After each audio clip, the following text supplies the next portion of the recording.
What's up, family? Welcome back to Out of the Darkness. I am Q. So, this story I'm about to get into is absolutely incredible. If I would have heard this story probably even 10 years ago, I would have thought it was some sort of a tabloid satire of some sort. It is so bonkers that I can't even begin to fathom it, except for the fact that the writing's been on the wall, and the fact that it takes place in Portland, Oregon, of all places.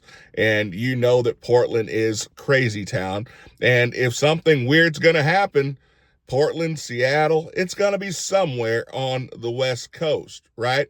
They've essentially turned it into like a giant asylum where the inmates are running the thing.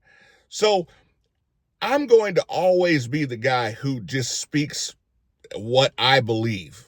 And I'll let whether people believe like I do, that's fine. If you don't, that's fine. But seeing as how most of us here are conservatives, or at least believe in the First Amendment, hopefully we can still respect each other. So I'm going to get into this story with you real quick, and I want you guys to think about this. So there was a black man, okay, and whether he was black or white, anyway, it matters, okay? There was a black man who stabbed another homeless man. So these men were both homeless in Portland, Oregon, okay? He stabbed this man on camera. Now there was no real audio, but the camera showed that the black man approached the white man and proceeded to stab said white man, okay? So this man by the name of Gary Edwards, okay, 43 years of age, stabbed Gregory Howard Jr., who was also 43 years of age. Both of these men have extensive rap sheets, but the video clearly shows this man going up and stabbing Gregory. Now, you would think open and shut case. You bring the knife, man's minding his own business, that man gets stabbed, he should be prosecuted. But no, not in Portland, Oregon.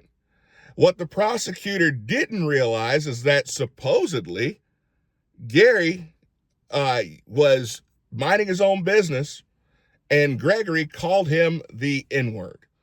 And so, of course, calling him the N-word, according to the defense in the state of Oregon, gave Gary the right to go ahead and stab Gregory.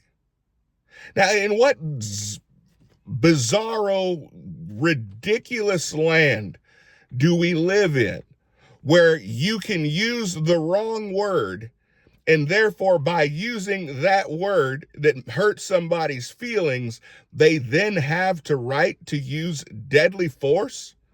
Now, the interesting part about it is yes, there was body cam footage from the Portland PD showing that Gregory did use that word, okay?